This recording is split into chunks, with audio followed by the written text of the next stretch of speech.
अगर आप हमारे चैनल पर नए हैं तो वीडियो को लाइक, शेयर और सब्सक्राइब जरूर करें। और अब चलते हैं चालबाज के अगले एपिसोड की तरफ। सीन शुरू होता है। घर का एंडरून हिस्सा खामोशी और टेंशन से भरा। एशल बिल्कुल तैयार, आयजा से सच निकलवाने का इरादा पक्का। एशल, आयजा आज तुम्हारी सारी साजिशें बेनकाब होकर रहेंगी। आयजा मुस्कुराकर कहती है। एशल, तुम चाहो भी तो मुझे असद के सामने एक्सपोज नहीं कर सकती। लेकिन आयजा को बिल्कुल अंदाजा नहीं कि असद पीछे से सारी बातें चुपके सुन रहा होता है। एशल आंखों ही आंखों में असद को इशारा करती है, छुप रहो। आयजा बेफिक्र, जैसे उसको कोई खौफ ही ना हो। एशल, मुझे पता है आयजा, ताया अब्बू की मौत की वजह तुम हो। आयजा का चेहरा एक पाल को फिसलता है। फिर वो जहर भरी आवाज में कहती है, हाँ, मैंने उन्हें नहीं मारा, लेकिन उनका हार्ट अटैक मेरी वजह से ही आया। अगर वो जिंदा रहते तो असद को मेरी सारी चालें बता देते और असद मुझे अपनी जिंदगी से निकाल देता। उनकी मौत की खबर सुनी तो हाँ, मैंने सुकून का सांस ली।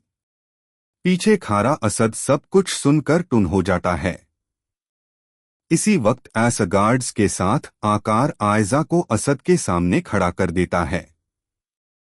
आयजा पलटकर असद को देखती है और एकदम कांप जाती है। असद सख्त लहजे में, आयजा, इस घर में तुम्हारी कोई जगह नहीं। तुमने धोखा दिया, मेरे बाप की मौत का सबब बनी।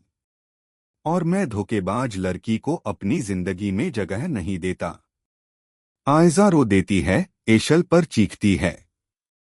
आयजा, एशल, ये सब तुम्हारी साजिश है। तुमने मुझे वार्न क्यों नहीं किया? एशल ठंडी मुस्कुराहट से कहती है, मैं तो बस खुश हूं कि असद को असली चेहरा देखने को मिल गया। एशीर भी गुस्से में आ जाता है। एशीर, आयजा, मैंने तुम्हें माँ जैसा समझा और तुमने हम पर हाय वार किया। असद भाई, इन्हें जेल भेज दे।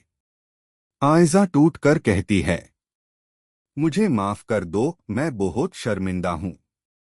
लेकिन असद उसे थप्पड़ मरते हुए कहता है, मैं तुम जैसी औरत से बात भी नहीं करना चाहता।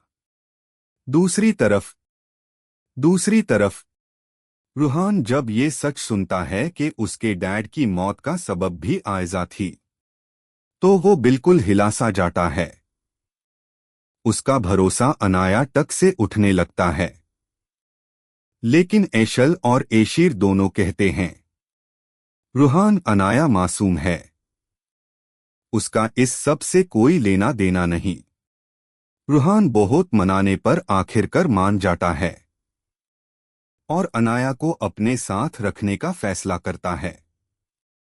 असद सब कुछ जानकर बिल्कुल खामोश, आंखों में दर्द और हैरानी। उधर शयन एशल को धमकने की कोशिश करता है, लेकिन एशल उल्टा धमका देती है। शयन, अगर तुमने मुझे टंगा किया तो मैं तुम्हें जेल की हवा दिखा दूंगी। तुम्हारे अब्बू भी शर्म से सर नहीं उठा सकेंगे।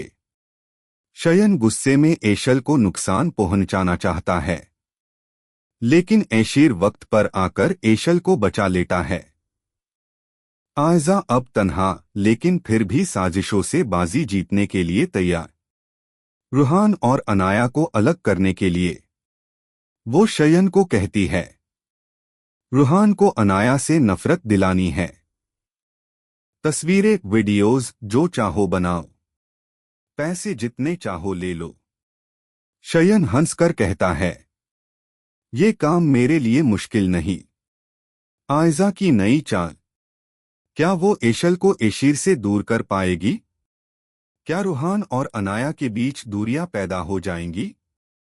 इसका जवाब मिलेगा अगले एपिसोड में। अगर आपको ये एपिसोड पसंद आया हो तो वीडियो को लाइक, शेयर और सब्सक्राइब करना ना भूले। ताकि आपको चालबाज का हर नया एपिसोड सबसे पहले मिले।